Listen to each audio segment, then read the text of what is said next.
अध्यक्ष महोदय, लातूर जिल्ह्यामध्ये उदगीर शहरातील शिवशक्ती नगर भागात राहणारा तानाजी बाबूराव सोनकांबळे या दलित समाजाच्या मजुराने उदगीरचा ठेकेदार मेहराज पटेल यांच्याकडे मजुरीच्या बदल्यात जेवण आणि दारू देण्याऐवजी मजुरीचे पैसे द्या ही मागणी केली। त्यामुळे ठेकेदारासह अन्य तिघांनी 5 मार्च 2025 रोजी व त्या सुमारास शहरातील गरुड चौकात बेदम मारहाण त्याला केली। मजुराचा उपचारादरम्यान मृत्यू झाला। मृत्यू तानाजी सोनकांबळे याच्या नातेवाईकांनी ठेकेदारासह तिघांविरोधी गुन्हा दाखल करा, अन्यथा शवविच्छेदन होऊ देणार नाही असा पवित्रा घेतला। नातेवाईकांनी आंदोलन करण्याचा दिलेला इशारा मजुरावर झालेला बेदम मारहाणीवर संपूर्ण शहरात विशेषतः दलित समाजात निर्माण झालेले संतापाचे वातावरण याकडे शासनाचे होत असलेले अक्षम्य दुर्लक्ष याबाबत शासनाने सखोल चौकशी करून दोषी ठेकेदारांवर कडक कारवाई करून त्याचा तात्काळ ठेका रद्द करावा। तसेच दलित समाजाच्या मृत्युमुखी पडलेल्या मजुराच्या कुटुंबियांना तात्काळ आर्थिक मदत करावी अशी माझी सभागृहात विनंती आहे। शासनाने नोंद घ्यावी। सुनील प्रभू लवकर फास्ट। अध्यक्ष महोदय धन्यवाद। लक्षवेधी आहेत ना 7 लक्षवेधी। अध्यक्ष महोदय, एका महत्वाच्या विषयावरती मी या ठिकाणी पॉइंट ऑफ इन्फॉर्मेशन मांडतोय। या सदनामध्ये अनेक मंत्री आहेत, नगरविकास विभागाचा पालकमंत्री म्हणून आहेत। मुंबई शहरामध्ये अनेक विकासाची कामं सुरू आहेत महानगरपालिकेच्या वतीने, ज्याच्यामध्ये नाल्याचं रुंदीकरण आहे, रस्त्याचं रुंदीकरण आहे आणि या रुंदीकरणामध्ये 2011च्या सेन्सस प्रमाणे वास्तव्याचा अधिकार ज्यांना प्राप्त झालाय अशांना घरं देण्याबाबत आपण निर्णय घेतलाय आणि या निर्णयानुसार अध्यक्ष महोदय शासन निर्णय 2001, शासन निर्णय 2015, शासन निर्णय 2018 या चारही जे निर्णय आहेत त्यानुसार त्यांना घर देऊन सशुल्क लोकांना 2.5 लाख रुपये भरून घरं देण्याबाबतचा निर्णय आपण घेतलाय। आज परिस्थिती काय अशी जी की मुंबई महानगरपालिका क्षेत्रात जे सशुल्क पात्र होतात त्यांना एसआरए मध्ये जावं लागतं। एसआरए मध्ये तिथे कुठची व्यवस्था नाही, ते म्हणतात महानगरपालिकेच्या ईकडनं लिहून आणा, असिस्टंट कमिशनरकडनं आणा। असिस्टंट कमिशनरकडे आले तिथे पैसे घेतले जात आहेत, पुन्हा महापालिकेत यावं लागतं। माझी विनंती अशी आहे, मी माननीय मुख्यमंत्री महोदयांना आज पत्र दिलंय की आपण मुंबई महानगरपालिकेच्या प्रभागवार अशा पद्धतीचे पैसे घेण्याची यंत्रणा महानगरपालिकेने सशुल्क विभागाची उभी करायला पाहिजे, जेणेकरून त्या प्रभागातील त्या सशुल्क पात्र धारकांना, झोपडी धारकाला ससे हुलपण होणार नाही, फेऱ्या मारायला लागणार नाही आणि लोकांची चांगली सोय होईल। आणि म्हणून मला असं वाटतं शासनाने याबाबत तात्काळ निर्णय घेऊन मुंबई महानगरपालिकेच्या आयुक्तामार्फत प्रत्येक प्रभागात सशुल्क पैसे भरण्याची व्यवस्था करण्याच्या बाबत निर्णय घ्यायला पाहिजे आणि यासाठी शासनाने तात्काळ कारवाई करावी अशी मी विनंती करतोय। अध्यक्ष महोदय, माननीय मंत्री महोदय या ठिकाणी सरकारने याची नोंद घ्यावी, आपण असे आदेश द्यावेत। शासनाने नोंद घ्यावी। चला आता लक्षवेधी, आपल्याला वेळच नाहीये। लक्षवेधी सूचना वेळ नाहीये। लक्षवेधी 1:15 पर्यंत सूचना क्रमांक 1। अध्यक्ष महोदय, दुपारी 2 वाजता राज्याचा अर्थसंकल्प मांडला जाणार आहे आणि आज सन्मान्य सदस्याचे लक्षवेधी भरायचं। अध्यक्ष महोदय, लक्षवेधीला आपण सुरुवात करावी अशी अध्यक्ष महोदय विनंती आहे। लक्षवेधी क्रमांक 1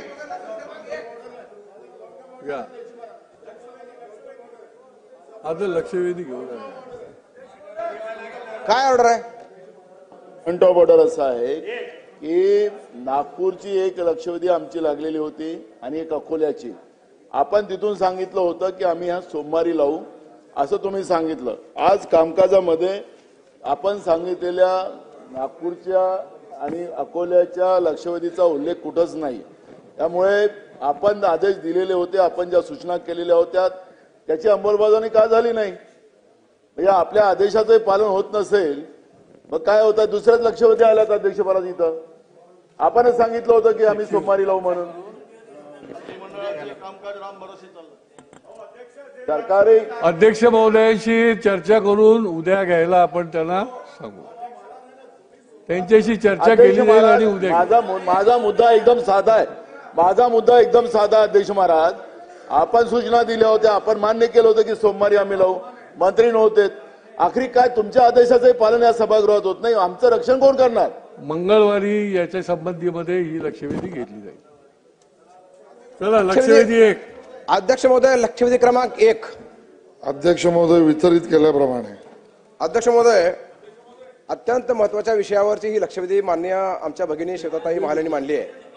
अध्यक्ष महोदय, इतिहासातली सर्वात मोठी जाहिरात गेल्या वर्षी 2 वर्षापूर्वी आली. 623 जागा अध्यक्ष महोदय आपण या निमित्तानं एमपीसीला दिल्या. अध्यक्ष महोदय, 4 वेळेस अधिकाऱ्याकडे चक्रा मारून, मुख्यमंत्र्याकडे, उपमुख्यमंत्र्याकडे चक्रा मारून मी स्वतः पाठपुरावा करून ह्या जागा वाढवल्या. अध्यक्ष महोदय, दुर्दैव अध्यक्ष याच्यामध्ये असं आहे की काही विद्यार्थ्यांना सामाजिक भानच नाही. अध्यक्ष महोदय, त्या अध्यक्ष महोदय, डेप्युटी कलेक्टर असलेल्या म्हणजे तहसीलदार असलेल्या एखाद्या अधिकाऱ्यानं डेप्युटी कलेक्टर प्राधान्यक्रम घ्यावा हे मला मान्य आहे, पण त्यांनी बीडीओ पण घेतात, खाली एसटीआय पण घेतात. त्याच्यामुळे जागा इतक्या अडल्या. अध्यक्ष महोदय, मुलाखतीनंतर अध्यक्ष महोदय 3 टप्प्यात पुढे 5 टप्पे असतात. अध्यक्ष महोदय, जनरल मेरिट लागते, उमेदवारांना प्रेफरन्स भरावा लागतो, तात्पुरती निवड यादी होते, ऑप्ट आउटची संधी असते. अध्यक्ष महोदय, आणि मग अंतिम यादी लागते. 2 संधी यायला मिळतात. अध्यक्ष महोदय, तरी या जागा विद्यार्थ्यांनी वाढून ठरवल्या. अध्यक्ष महोदय, माझी मागणी या निमित्तानं अशी अध्यक्ष महोदय, असे जे विद्यार्थी आहेत की जे आज काय नुकसान झालं बघा अध्यक्ष महोदय आपलं महाराष्ट्राचं, आज क्लास 1च्या 6 जागा, क्लास 2च्या 49 जागा या केवळ अशा काही विद्यार्थ्यांमुळे, अशा काही अधिकाऱ्यामुळे अडून राहिल्या. त्यावर काहीतरी कारवाई करायला पाहिजे अध्यक्ष महोदय, असं माझं म्हणणं अध्यक्ष महोदय या निमित्तानं आहे. आणि कारवाई शासन करणार का अशी माझी मागणी या निमित्तानं अध्यक्ष महोदय आहे. आणि मिळालेली पोस्ट जर असेल अध्यक्ष महोदय, ती जॉईन करायची नसेल तरी बाहेर पडता येतं ऑप्ट आउट होऊन, पण ऑप्ट आउट होत नाही. अध्यक्ष महोदय, अशा विद्यार्थ्यांना खरंच या निमित्तानं आपण काहीतरी केलं पाहिजे अध्यक्ष महोदय, अशी माझी मागणी आहे. दुसरं माझं मागणं यातून असं आहे अध्यक्ष महोदय, अनेक विद्यार्थी आयुष्य घालतात अध्यक्ष महोदय. या निमित्तानं अभ्यास करत करत त्यांचं आयुष्य जातं. 10-10 वर्ष लेकर अभ्यास करतात, वयाच्या 37व्या 35व्या 38व्या वर्षी नोकरी लागते किंवा लागत नाही. जे लागले ते लागले, पण जे लागले नाहीत अध्यक्ष महोदय त्यांचाही विचार व्हायला पाहिजे. कारण ते 10 वर्ष अभ्यास करतात, परीक्षा देतात, पास होणं म्हणजे उत्तीर्ण होणं आणि अनुत्तीर्ण होणं याच्यामध्ये थोडा फरक आहे अध्यक्ष महोदय, नशिबाचा भाग आहे. पण जे विद्यार्थी अनुत्तीर्ण झाले पण मुलाखत देऊन आले 3-3 वेळा, त्याही विद्यार्थ्यांना कुठेतरी शासनाला अकोमोडेट करावं अशी माझी मागणी या निमित्तानं आहे. ते करणार का असाही माझा प्रश्न आहे. मंत्री महोदय. अध्यक्ष महोदय, सन्माननीय सदस्यांनी 2 प्रश्न विचारले. नंबर 1 की जे पात्र उमेदवार कागदपत्र पडताळणीस गैरहजर राहिले त्यांच्यावर कारवाई करणार का. अध्यक्ष महोदय, उत्तरामध्ये स्पष्ट दिलेलं आहे की गैरहजर राहिलेल्या उमेदवारांना शासन नियुक्तीमध्ये स्वारस्य नसल्याचे दिसून येत असल्याने कारणे दाखवा ज्ञापन बजावण्यात आलेलं आहे. अध्यक्ष महोदय, ही जी मुलं असतात ही 55 मुलं या केसमध्ये, अन्य केसमध्ये जितकी असतील तितकी, ही कागद पडताळणीस येत नाही. त्याचा अर्थ सन्माननीय सदस्यांच्या प्रश्नामधला रोख त्यांच्यामुळे पद अडली जातात असा असला तरी काही केसेसमध्ये हे विद्यार्थी UPSC पास होतात, अन्य कुठेतरी जातात. अशा वेळेला त्यांना ऑप्ट आउटची संधी पण असते. बरोबरीने कधी कधी ते पडताळणीस हजर न राहता त्यांच्या व्यक्तिगत कारणास्तव दुसऱ्या ठिकाणी सुद्धा जाऊ शकतात. अशा विद्यार्थ्यांवर सरसकट कारवाई करून त्यांचं भविष्य अंधकारमय करणं हे संयुक्तिक होणार नाही. त्यामुळे त्यांना आपण नोटीस जरूर देतो. हा त्यातला पहिलं उत्तर आहे.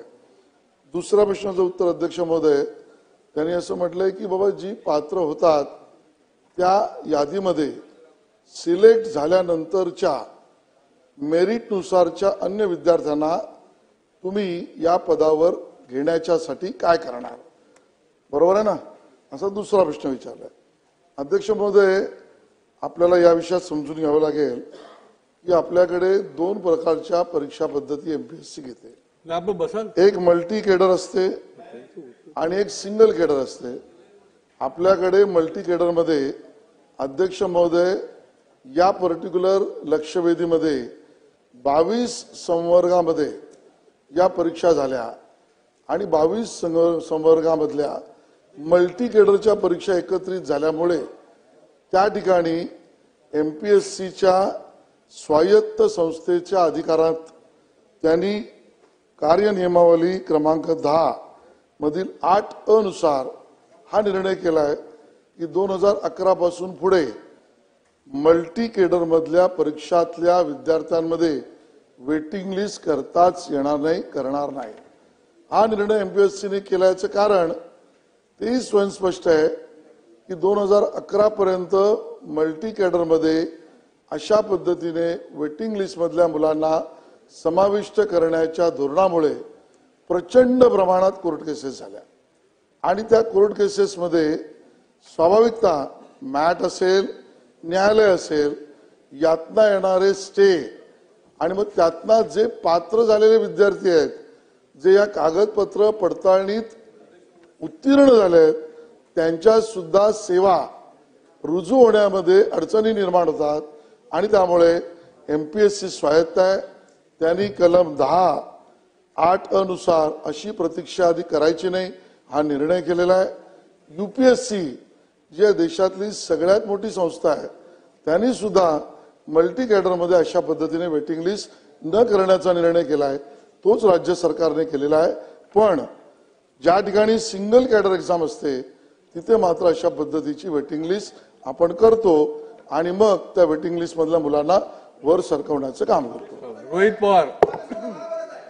अध्यक्ष महोदय, मंत्री महोदय बोलत असताना काही टेक्निकल अडचणी ज्या MPSC आणि त्या विभागाला तिथं सोसाव्या लागतात, नाही तर बघाव्या लागतात, ते तिथं सांगितलंय. अध्यक्ष महोदय, प्रॉब्लेम काय होतो की परीक्षा आपण घेतो, त्याचे निकाल लावतो, पण त्याची भरती होत नाही.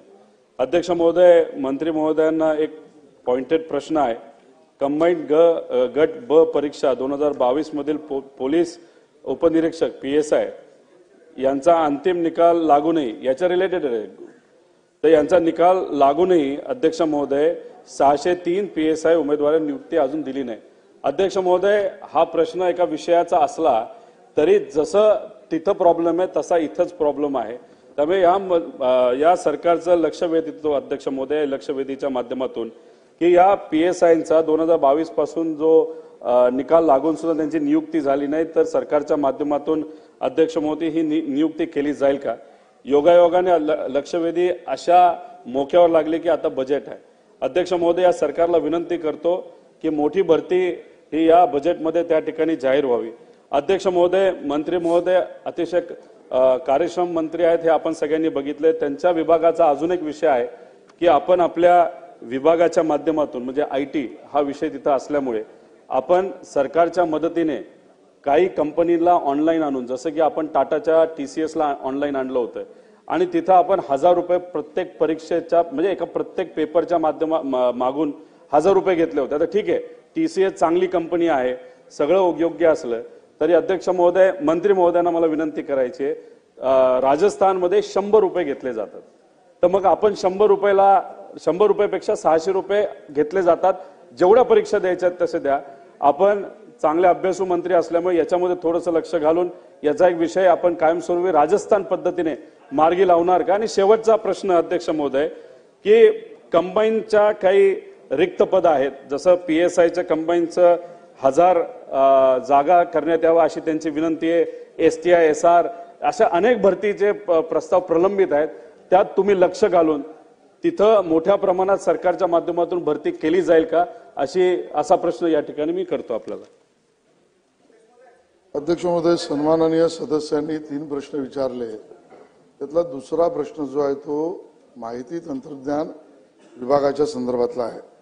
आजची लक्षवेधी ही सामान्य प्रशासन या विभागाच्या संदर्भातली आहे. त्यामुळे आपला प्रश्न आउट ऑफ स्कोप असला तरी आपली मागणी ही विद्यार्थ्यांच्या हिताची असल्यामुळे IT मिनिस्टर म्हणून मी सन्माननीय अध्यक्षांच्या परवानगीने असं म्हणतो की या विषयामध्ये मी बैठक घेईन आणि आपल्याशी त्या विषयावर चर्चा करेन. आता राहिले प्रश्न क्रमांक 1 आणि प्रश्न क्रमांक 2.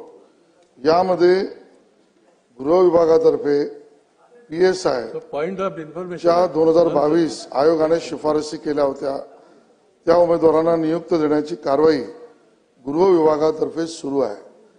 त्यांना डायरेक्ट जॉईनिंगला होण्यामध्ये वेळेच्या बाबतीत आपण प्रश्न उपस्थित केला. त्यामध्ये आपल्याला हे समजून घ्यावं लागेल, MPSC कडून पात्र उमेदवार झाल्यानंतर GAD कडे त्याची एक प्रक्रिया आहे.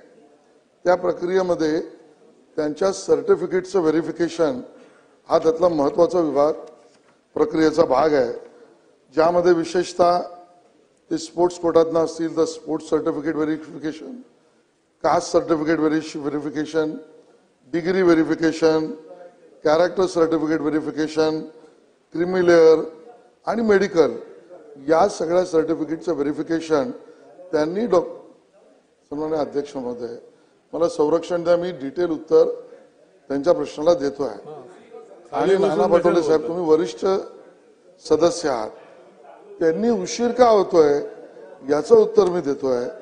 आणि म्हणून या सगळ्या विषयामध्ये लागणारी प्रक्रिया ही 6-7 महिन्याची असते. ती पूर्ण झाल्यावर ट्रेनिंग असते आणि ट्रेनिंग नंतर ते जॉईंट होतात.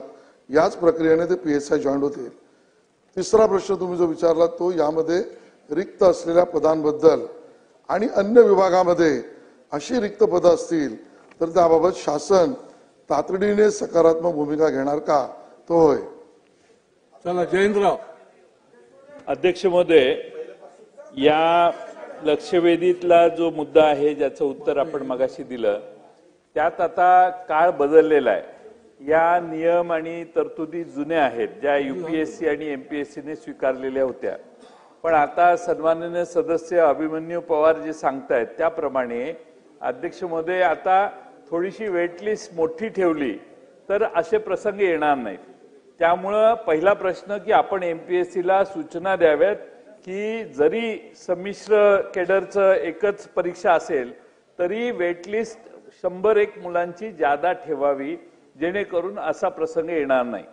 दुसरा प्रश्न माझा असा आहे की MPSCच्या सदस्यांची संख्या मर्यादित आहे, ती आपण थोडीशी वाढवाल का? आम्ही आमच्या जाहीरनाम्यात ते घातलेलं होतं की ही संख्या जर वाढवली तर परीक्षांचं प्रमाण वाढवता येईल, त्याच्या तपासणीचं प्रमाण वाढवता येईल. आणि राज्य सरकार अनेक रिक्वेस्ट तिकडे पाठवतं, त्याच्या 2-2 वर्षाने परीक्षा लागतात आणि मग राज्य सरकारच्या रिक्त जागा फार मोठ्या प्रमाणात राहतात. ज्याचा श्रीयुत रोहित पवार यांनी आपल्याला जो मुद्दा मांडला की परीक्षा झाल्यात, सगळे सर्टिफिकेट वगैरे देऊन झालेले आहेत, तरी पोलिसांना हजर करून घेतलं जात नाही त्या अधिकाऱ्यांना. त्यामुळे अध्यक्ष महोदय, एकंदर कुठेतरी MPSCच्या कामामध्ये व्याप्ती वाढवण्याची गरज आहे. संख्या सदस्यांची वाढवा, निर्णय उशिरा होत आहेत आणि आपण ह्या ज्या पोलिसांचा जो त्यांनी मुद्दा मांडला ते हजर करण्यासाठी 1 महिन्याचा कालावधी द्या. आपण उत्तरात सांगावं, एक म्हणजे प्रतीक्षा यादी ठेवणं या याच्यात, आणि दुसरं म्हणजे आपली व्याप्ती म्हणजे सदस्य संख्या वाढवणं आणि ती वाढवून याला गती देण्याचं काम आपण कराल काय? अध्यक्ष महोदय, सन्माननीय वरिष्ठ सदस्य जयंत पाटील साहेब यांनी जे 2 प्रश्न उपस्थित केले त्यामध्ये पहिला प्रश्न आपण असं म्हणालात की प्रतीक्षा आधी वाढवण्याचे निर्देश देणार का.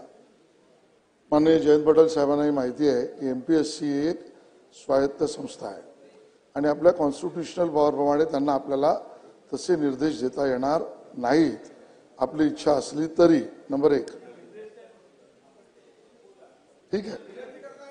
त्याच्यामध्ये आज ज्याचा उल्लेख मी मगाशी केला, त्यांनी ठरवलेल्या कार्यनियमावलीतील क्रमांक 10(8)(a) नुसार मल्टी केडर परीक्षेमध्ये प्रतीक्षा आधी ठेवता येत नाही, सिंगल केडर परीक्षामध्ये ठेवता येते. तर सिंगल केडरमध्ये ती यादी जी आहे ती पुरेशी ठेवावी असं आपण त्यांच्याशी चर्चा करू. मल्टी केडरच्या बाबतीमध्ये आपल्याला समजून घ्यावं लागेल, 2011 पर्यंत ही पद्धत होती. अडचणी ज्या समोर आल्या त्यामध्ये आपल्या लक्षात येईल, ज्यावेळेला 22 वर्गाची आपण मल्टी केडर परीक्षा घेतो त्यावेळेला त्या ठिकाणी असलेलं समांतर आरक्षण आणि जातीनिहाय आरक्षण, बरोबरीने पसंतीला दिलेला क्रमांक, गुणवत्ता क्रमांक, विद्यार्थ्यांनी दिलेला पसंती क्रमांक, संवर्गातील पसंती क्रमांक, या सगळ्या एक कॉम्प्लेक्स पद्धतीतनं ती यादी MPSC नियुक्त पात्र धारकांची सरकारला करते. सरकारला केल्यानंतर सरकार म्हणजे GAD यातली संपूर्ण प्रक्रिया, ज्यामध्ये सर्टिफिकेट व्हेरिफिकेशन बाकी सगळं करून त्यांना ट्रेनिंगला देते आणि त्यावेळेला लक्षात येतं की हे लोक कागदपत्र पुरतावणी करायला आलेलेच नाहीत. बाय दॅट टाइम आपली MPSCने दिलेली यादी ही फायनल होऊन गेलेली असते आणि त्यातनं ती शासनाला शिफारस केलेली असते. त्यानंतर पुन्हा ही प्रक्रिया आपण जर प्रतीक्षा आधीची केली नंबर 1 तर आपल्याला न्यायालयामध्ये ती पूर्ण पात्रधारकांना सुद्धा जॉईनिंग मध्ये अडचण निर्माण करू शकते. हा पहिला मुद्दा आहे. दुसरा मुद्दा कायद्यामध्ये बदल करण्याबाबत जो 2011 पर्यंत मल्टी केडरच्या परीक्षेमध्ये प्रतीक्षा आधीचा होता तो बंद करण्याचं कारण UPSCने सुद्धा हे बंद केलं. बरोबरीने त्यावेळेला जर प्रतीक्षा आधी करायची झाली तर त्या विद्यार्थ्यांच्या पसंतीनुसार त्यांना मिळणारा संवर्ग त्यानंतर न येणाऱ्या विद्यार्थ्यांच्या अपेक्षा यातना पुन्हा लिटिगेशन निर्माण होतं आणि म्हणून पात्रधारकांना तरी आपल्याला पुरेसं मनुष्यबळ मिळावं म्हणून त्यांना जॉईन करावं, उरलेल्यासाठी पुन्हा एकदा परीक्षा घ्याव्या हा व्यावहारिक मार्ग आपण त्यातला घेतलेला आहे. चला पुढे अडसरजी. अध्यक्ष महोदय, अभिमन्यू पवार मंत्री शेवटचं महोदयांनी तुम्हाला देणार या आहे संदर्भातलं सविस्तर उत्तर आणि व्यवस्थित उत्तर दिलेलं आहे. देणार तरी आहे माझी एक तुम्ही, विनंती तुम्हाला देणार आहे आहे ना. की जसा शेवटचा आम्ही तुमचा जेव्हा असेल. प्रश्न उपस्थित करतो तेव्हा त्यामध्ये निर्णय घेण्याचा अधिकार आम्हाला नसतो, त्याच पद्धतीनं आपल्याला हे स्वायत्त संस्था आहे तिचा अधिकार जरी आपल्याला नसला तरीही प्रशासनाच्या सोयीच्या दृष्टीनं विद्यार्थ्यांचं नुकसान होणार नाही या दृष्टीनं या संदर्भात या स्वायत्त संस्थेला विनंती करून ज्या काही सुधारणा करणं आवश्यक आहे ते होणं गरजेचं आहे. कारण एकतरी परीक्षा बऱ्याच वर्षांनी होते, तेवढे वर्ष हे पद रिक्त राहतात, त्यामुळे प्रशासकीय अडचणी निर्माण होतात, लोकांनाही त्रास होतो आणि जे विद्यार्थी या परीक्षेला बसतात त्यांचं अनावश्यक खर्च तो त्यांचे 2-2, 3-3 वर्ष वाया जातात. आधीचे 3 वर्ष गेलेले असतात, पुन्हा पुढचे 3 वर्ष जातात. त्याच्यामुळे प्रतीक्षा आधी असणं अत्यंत गरजेचं आहे. यामध्ये कायदेशीर काय अडचणी येऊ शकतात याचाही अभ्यास करून त्याच्यावर काहीतरी मार्ग निघणं गरजेचं आहे. म्हणजे एकाच परीक्षेत आपण सगळे पद भरू शकतो, यामध्ये काही फार अडचणी असतील कायदेशीर असतील त्या निश्चितपणे सोडवल्या पाहिजे आणि त्या संदर्भात चर्चा करून मार्ग काढला पाहिजे अशी माझी माननीय मंत्री महोदयांना विनंती आहे. अध्यक्ष महोदय, मगाचा एक प्रश्न माननीय जयंत पाटील साहेबांनी जो उपस्थित केला त्याचं उत्तर देणं राहून गेलं. त्यामध्ये आयोगाची रचना 1 अध्यक्ष आणि 5 सदस्य अशी आहे. आता आपल्याकडे 1 अध्यक्ष आणि 2 सदस्य कार्यरत आहे. आपण व्याप्ती वाढवण्याची सूचना केली. किमान आता 3 पदं जी रिक्त आहेत त्याबद्दलची सगळी कायदेशीर प्रक्रिया करून अंतिम टप्प्यामध्ये मुख्यमंत्री कार्यालयात गेली आहे. त्यामुळे त्याची 1+5 हे आपलं पूर्ण होईल. याच्यापेक्षा